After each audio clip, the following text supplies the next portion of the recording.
எனக்குலாம் வந்து ஒரு 6 மந்த்ஸ் கிட்ட பீரியட்ஸே வராம இருந்திருக்கு. இந்த மாதிரி உங்களுக்கு இருக்கிறது டிசீஸ் கிடையாது. நீங்க பண்ற மிஸ்டேக்ஸ் எல்லாமே இதுதான். எனக்கு வராத அந்த 7 மந்த்ஸ் வராத சைக்கிள் எனக்கு வந்துச்சு. எனக்கு வந்து இந்த கிரேவிங்ஸ் எல்லாமே குறைஞ்சிச்சு. இந்த மாதிரி இது சாப்பிடணும், அது சாப்பிடணும், பரோட்டா சாப்பிடணும். 3rd மந்த் எண்ட்ல நான் வந்து பிரெக்னென்ட் ஆயிட்டேன். ஸோ இப்போ எனக்கு வந்து ஒரு குட்டி பாப்பா இருக்கா. 2 இயர்ஸ் ஆகுது. ஹே காய்ஸ், இன்னைக்கு நம்ம பார்க்க போற டாபிக் வந்து பிசிஓடி. பிசிஓடி அப்படின்னு எடுத்துக்கிட்டா 10ல ஒரு 8 பொண்ணுக்காச்சும் இப்பெல்லாம் அந்த பிசிஓடி டயக்னோஸ் பண்றாங்க. பிசிஓடியில சஃபர் ஆகிற எல்லாரும் நினைக்கிற ஒரே விஷயம் என்னன்னா, அவ்வளவுதான் லைஃபே காலி, பிசிஓடி வந்துடுச்சு, இனி ஃபியூச்சர்ல பிரெக்னென்ட் ஆகிறதுலாம் ரொம்ப கஷ்டம், உடம்பு போட்டுரும், அதை வந்து கியூர் பண்ணவே முடியாத டிசீஸ் அப்படின்லாம் நினைச்சு நிறைய பேர் பயந்துட்டு இருப்பீங்க. அப்படிலாம் நினைக்கிறீங்க அப்படின்னா உங்களுக்கான வீடியோ தான் இது. ஃபுல்லா பாருங்க. அண்ட் நான் ஒரு டிஸ்க்ளைமரும் சொல்லிக்கிறேன். I'm not a doctor, I'm not a medical councillor, I'm just sharing my story. என்னோட வாழ்க்கையில நடந்த ஸ்டோரி, நான் என்னென்ன அனுபவிச்சேன் அப்படின்றத மட்டும் இந்த வீடியோல ஷேர் பண்ணிருக்கிறேன். உங்களுக்கு பிடிச்சிருந்துச்சு அப்படின்னா நீங்க இந்த இன்ஃபர்மேஷன் எடுத்துக்கலாம். அப்படி இல்லைன்னா ஜஸ்ட் ஸ்கிப் பண்ணிட்டு போயிடலாம். ஓகே, இப்போ வீடியோக்குள்ள போகலாம். நான் வந்து பிசிஓடி டயக்னோஸ் பண்ணப்ப நான் வந்து ஒரு காலேஜ் 3rd இயர் படிச்சுட்டு இருந்தேன். காலேஜ் 3rd இயர் படிக்கும்போது எனக்கு வந்து ஒரு மைல்டு சிம்டம்ஸ் இருந்துச்சு. என்னன்னா, ஃபேஷியல் ஹேர்ஸ், வந்து இர்ரெகுலர் பீரியட்ஸ் வந்து எனக்கு கொஞ்சம் தெரிய ஆரம்பிச்சிச்சு. அதுக்காண்டி தான் ஹாஸ்பிட்டல் போனது. மெயினா வந்து இர்ரெகுலர் பீரியட்ஸ் இருக்கு, பிளஸ் இந்த பிக்மெண்டேஷன்ஸ் எல்லாம் ஜாஸ்தியா இருக்கு, என்ன ப்ராப்ளம் அப்படின்ட்டு தான் போனது. அங்க போய் பார்த்ததுக்கு அப்புறம் தான் தெரிஞ்சிச்சு. ஸ்கேன் எடுக்க சொன்னாங்க. ஸ்கேன் எடுத்து பார்த்தப்போ பிசிஓடி அப்படின்னு வந்துச்சு. நார்மலா ஒரு கேர்ள் மைண்ட் செட்டு போச்சு, அவ்வளவுதான் நமக்கு பிசிஓடி டயக்னோஸ் பண்ணிட்டோம், இனி ஒண்ணுமே பண்ண முடியாது அப்படின்னு நான் வந்து ஒரு 2 days வந்து பயங்கரமான ஒரு அழுகையில இருந்தேன். அப்போ வந்து எங்க அம்மா எல்லாருமே வந்து அதெல்லாம் ஒன்றும் இல்லை, கியூர் பண்ணிடலாம், ஒன்றும் ப்ராப்ளம் இல்லை, ஃபீல் பண்ணாத அப்படின்னு சொல்லிட்டு ரொம்ப சமாதானப்படுத்துறாங்க. பட் யார் பேச்சுமே எனக்கு காது கேட்கவே இல்லை. நமக்கு வந்து ஒரு ஏதோ தீர்க்க முடியாத ஒரு நோய் வந்துருச்சு அப்படின்னு நினைச்சுதான் ரொம்ப அழுதுட்டு இருந்தேன். அப்புறம் வந்து சரி ஹாஸ்பிட்டல் போகலாம் நினைக்கும் போது அப்ப நான் வந்து ரொம்ப ஸ்ட்ராங்கா இருந்தேன். அலோபதி போகவே கூடாது, ஏன்னா எனக்கு பர்சனலா அலோபதி எனக்கு பிடிக்கல. அதனால நான் வந்து அலோபதி வேண்டவே வேண்டாம் அப்படின்றதுல ரொம்ப ஸ்ட்ராங்கா இருந்தேன். நான் வந்து அலோபதி மெடிசனுக்கு அகேன்ஸ்ட் கிடையாது. இந்த விஷயத்துல பிசிஓடியில வந்து எனக்கு அலோபதி வேண்டாம் அப்படின்னு பர்சனலா தோணுச்சு. அதனால நான் அலோபதி ட்ரீட்மெண்ட் எடுக்கவே இல்லை ஸ்டார்டிங்ல. ஃபர்ஸ்ட் வந்து ஒரு ஹோமியோபதி டாக்டர்கிட்ட தான் போனோம். அவர் வந்து கொஞ்சம் மெடிசன் கொடுத்தாரு. அப்புறம் இந்த சொட்டு மருந்துலாம் கொடுப்பாங்க, தண்ணியில கலந்து குடிக்கணும் அப்படின்னு சொல்லிட்டுலாம். அது எல்லாமே நான் குடிச்சிருக்கேன். அந்த குட்டி குட்டி மாத்திரை எல்லாம் கொடுப்பாங்க, அதுவுமே சாப்பிட்ருக்கேன். அப்புறம் அங்க ரொம்ப நாள் பார்த்தோம். அப்பயும் எனக்கு வந்து ரொம்ப சாட்டிஸ்ஃபைட் ரிசல்ட்ஸ் எல்லாம் கிடைக்கல. வேற ஒரு சித்தா டாக்டர்கிட்ட பார்க்கலாம் அப்படின்னு சொல்லிட்டு சித்தா டாக்டர்கிட்ட போனா அவங்க வந்து லேகியோ, அந்த ஏதோ உருண்டை, அதெல்லாம் அவங்களும் கொஞ்சம் சொட்டு மருந்தெல்லாம் கொடுப்பாங்க, தண்ணியில கலக்கி குடிக்கிறது, அதெல்லாம் கொடுத்தாங்க. அதுவுமே சாப்பிட்ருக்கேன். அதுவுமே எனக்கு எந்த ரிசல்ட்டும் கொடுக்கல. அப்புறம் வந்து கலச்சிக்காயெல்லாம் சாப்பிட சொல்லுவாங்க. கலச்சிக்காய், அப்புறம் என்னமோ தண்ணீர் விட்டான் கிழங்கு, அப்படி இப்படின்னு ஏதேதோ மருந்தெல்லாம் சொல்லுவாங்க. எல்லாமே நான் சாப்பிட்ருக்கேன். ஆனா எனக்கு எதுலயுமே ரிசல்ட் கொடுத்தது கிடையாது இது வரைக்கும். அப்புறம் வந்து கொரோனா வந்துச்சா. கொரோனா பீரியட்ல வந்து பயங்கரமான ஒரு எல்லாருக்குமே ஒரு தலைகீழா புரட்டி போடுற மாதிரியான ஒரு லைஃப் ஸ்டைல் சேஞ்சஸ். அந்த நேரம்லாம் எனக்குலாம் வந்து ஒரு 6 மந்த்ஸ் கிட்ட பீரியட்ஸே வராம நல்லா ரொம்ப அப்படியே ஃபேஸ் எல்லாம் நல்லா வீங்கி வெயிட் போட ஆரம்பிச்சிட்டேன். எனக்கே தெரிஞ்சிச்சு என்னடா, ஏன்னா நான் வந்து நார்மலாவே நான் ஒல்லியா தான் இருப்பேன், நார்மல் வெயிட்ல தான் இருந்திருக்கேன். அப்ப எனக்கே வந்து உடம்பு போடுறது எனக்கு நல்லாவே தெரிஞ்சிச்சு. பீரியட்ஸே வரலன்றப்போ ஒரு விமனுக்கு எவ்வளோ ஸ்ட்ரெஸ்ஃபுல்லா இருக்கும் அப்படின்றது உங்களுக்கு தெரியும்னு நினைக்கிறேன். அந்த கொரோனா டைம்ல எங்கேயும் போகவும் முடியல, வீட்டுக்குள்ளேயே தான் இருக்கணும். அப்போ வந்து எனக்கு ரொம்ப ஸ்ட்ரெஸ் ஆகி நிறைய மெடிசன்ஸ் ட்ரை பண்ணியிருக்கேன்.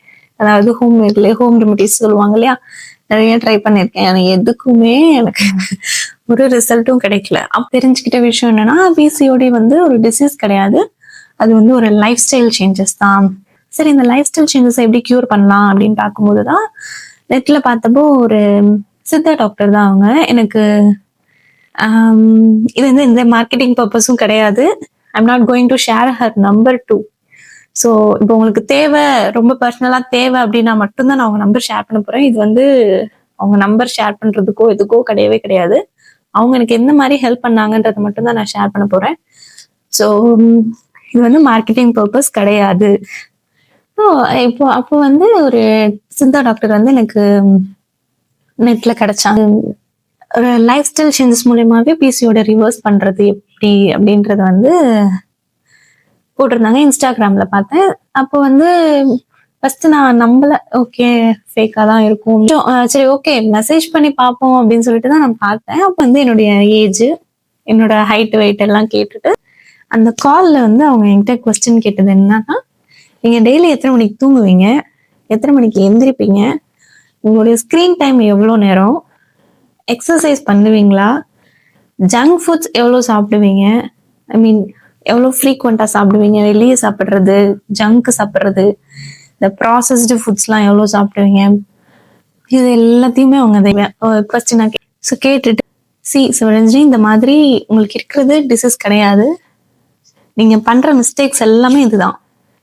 நான் வந்து காலையில் லேட்டாக தான் நைட்டு லேட்டாக தான் தூங்குவேன், காலையில் லேட்டாக தான் எந்திரிப்பேன். அப்புறம் வந்து ஹைட்ரேஷன், தண்ணி குடிக்கிறது வந்து நான் அவ்வளோவா குடிக்கல.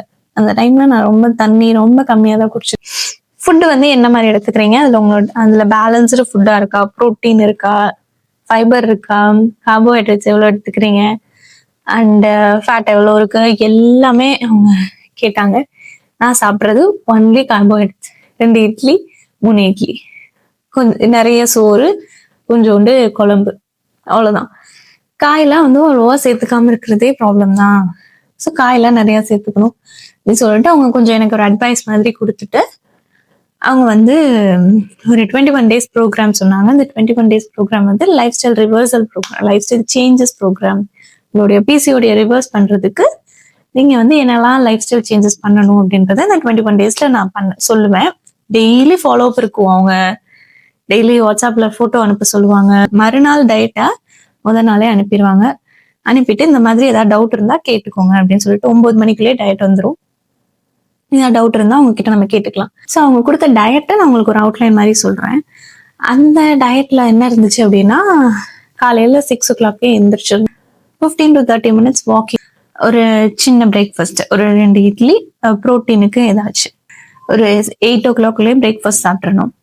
அப்புறம் வந்து ஒரு 9 o'clock போல சும்மா ஏதாச்சும் ஒரு கேரட் ஜூஸ், வெஜிடபிள் ஜூஸ் ஏதாச்சும் கொடுப்பாங்க, சொல்லியிருப்பாங்க. 11 o'clock வந்து அது ஒரு சாலட் மாதிரி அந்த மாதிரி ஏதாச்சும் இருக்கும். அப்புறம் வந்து 12:30க்கு லஞ்ச். லஞ்சுமே வந்து நம்ம சாப்பிட்ற மாதிரி சோறு குழம்பு அப்படிலாம் இருக்காது. கொஞ்சோண்டு சாதம், 2 காய், ஒரு சாலடு, கொஞ்சோண்டு மோரோ இல்லைன்னா ஜூஸ் ஏதாச்சும். ஸோ இது சாப்பிடும்போதே நமக்கு ரொம்ப ஃபில்லிங் ஆகிடும். அப்புறம் வந்து ஒரு 2 மணிக்கு ஏதாச்சும் ஒரு சூப்போ இல்லைன்னா ஒரு சாலடு இல்லைன்னா ஏதாச்சும் அந்த மாதிரி ரொட்டீன்ல மாறிட்டே வரும். சூப்பு, சாலடு, ஜூஸ் மாதிரி. அது வந்து இந்த டைமிங் தான் கிடையாது, அந்த மீல் டைம் தவிர்த்து அந்த நடுவில் இடப்பட்ட நேரத்துல மாறிட்டே இருக்கும்.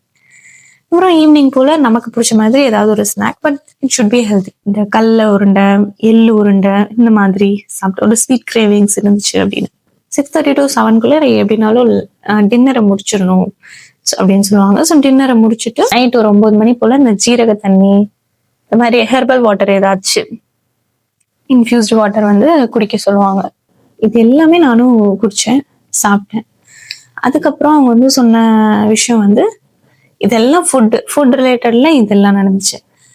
ஃபிசிக்கலா வந்து யோகா பண்ண சொன்னாங்க, வாக்கிங் போக சொன்னாங்க.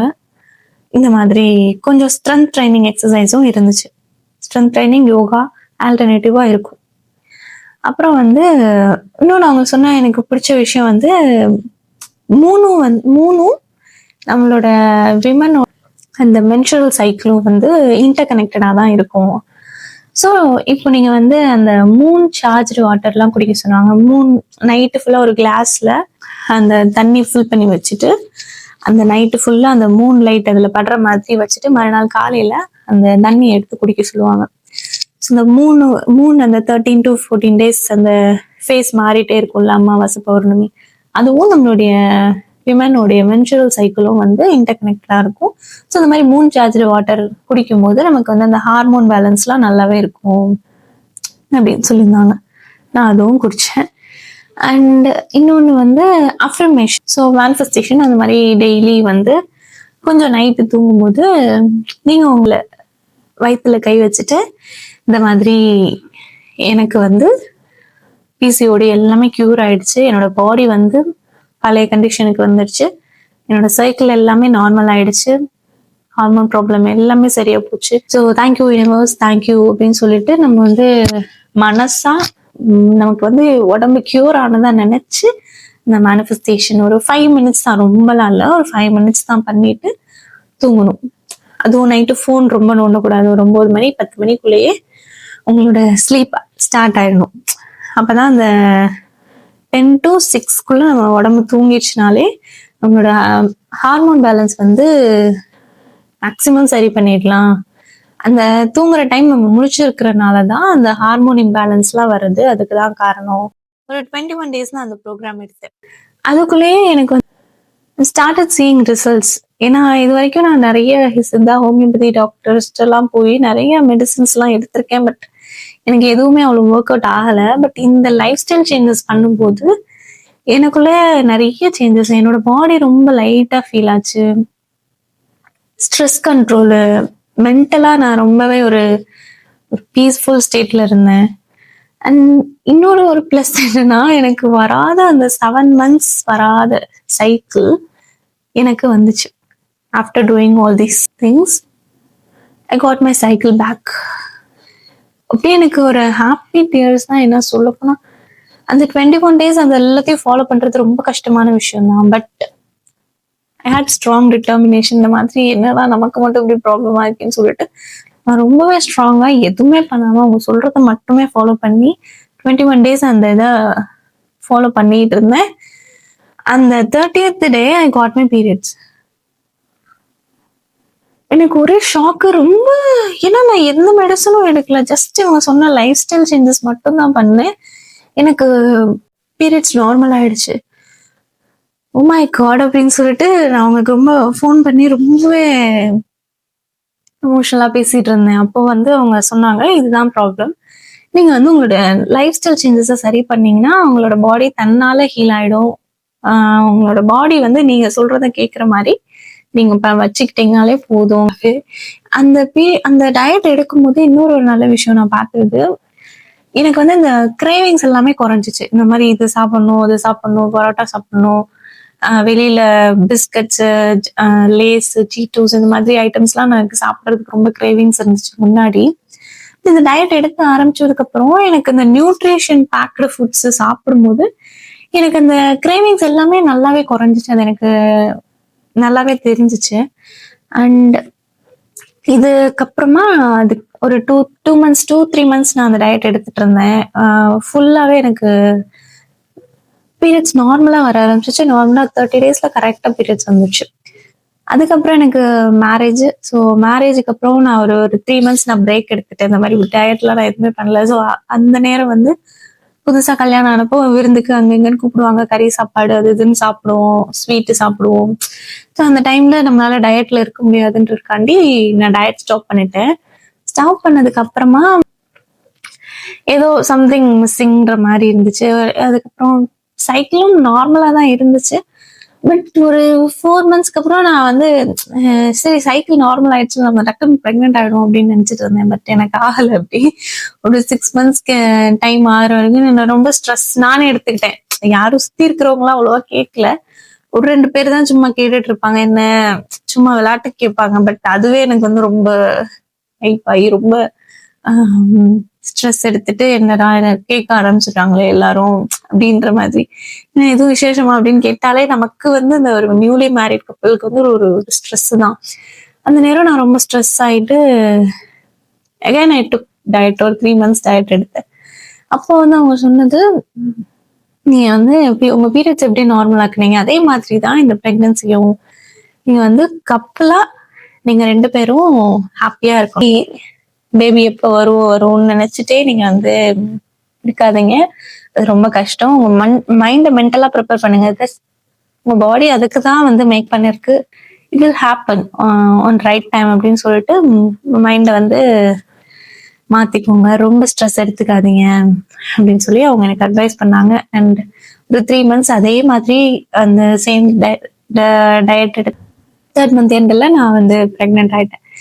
ஸோ இப்போ எனக்கு வந்து ஒரு குட்டி பாப்பா இருக்கா. 2 years ஆகுது. அல்லது நான் என்ன சொல்ல வரேன் அப்படின்னா, பிசிஓடி அப்படின்றது வந்து ரொம்ப ஒரு கியூர் பண்ண முடியாத டிசீஸ்லாம் கிடையவே கிடையாது. அது வந்து ஒரு லைஃப் ஸ்டைல் சேஞ்சஸ் தான். நீங்க அந்த லைஃப் ஸ்டைல் சேஞ்சஸ்ல ஒர்க் பண்ணாலே உங்களுக்கு வந்து பாதி டிசீஸ் குறைஞ்சிரும்.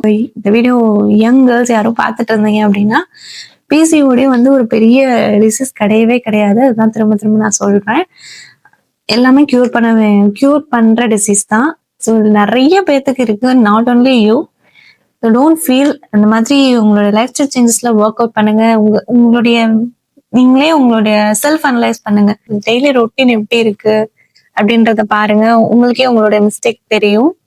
எப்ப தூங்குறோம், எவ்வளவு நேரம் ஸ்கிரீன் டைம் ஸ்பெண்ட் பண்றோம், பிசிக்கல் ஆக்டிவிட்டி நமக்கு ஒழுங்கா இருக்கா, நம்ம நேச்சரோட நம்ம எவ்வளவு கனெக்ட் ஆகி இருக்கோம், அது எல்லாத்தையுமே நீங்க நோட் பண்ணுங்க. You will get your root cause. இப்போ வந்து உங்களுக்கு அந்த சில பேருக்கு தோணும், ஓகே எனக்கு அந்த சித்தா டாக்டர் நம்பர் கொடுங்க அப்படின்னு கேட்டீங்கன்னா, நீங்க பர்சனலா எனக்கு மெசேஜ் பண்ணுங்க, கமெண்ட் பண்ணுங்க. நான் உங்களுக்கு பர்சனலா டிஎம் பண்றேன். நான் இந்த வீடியோல சொல்ல மாட்டேன். Because I am not doing any marketing for her. Just sharing my experience. Next வீடியோல உங்களை பாக்குறேன். பாய்.